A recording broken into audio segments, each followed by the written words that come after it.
लोकसभेसाठी काँग्रेसची मोठी खेळी, गोंदियातून पटोलेंना तर चंद्रपुरातून वडेट्टीवारांना लढण्याचे आदेश। सूत्रांची माहिती, सोलापुरातून प्रणिती शिंदे, पुण्यातून धंगेकर, कोल्हापुरातून शाहू महाराजांची उमेदवारी निश्चित।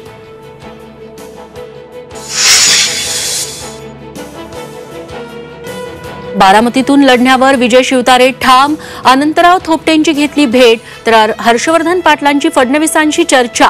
आरेला कार्य करून वातावरण बिघडवायचं नाही, अजित पवारांची प्रतिक्रिया।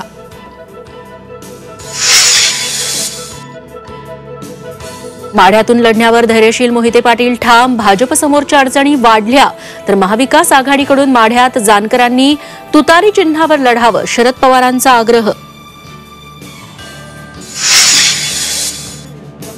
बीड लोकसभेसाठी शरद पवारांची जोरदार फिल्डिंग, अजित पवारांच्या राष्ट्रवादीला धक्का, बजरंग सोनावणेंचा शरद पवारांच्या राष्ट्रवादीत प्रवेश। उद्धव ठाकरेंकडून दानवे खैरे वादात मध्यस्थी, अंबादास दानवे चंद्रकांत खैरेंसोबत एकत्रित बैठक, दानवे निवडणुकीसाठी इच्छुक। अमरावतीची उमेदवारी नवनीत राणांनाच मिळणार, उपमुख्यमंत्री फडणवीसांचे संकेत। राणांनी 5 वर्ष भाजपची बाजू भक्कमपणे मांडल्याचं सूचक वक्तव्य।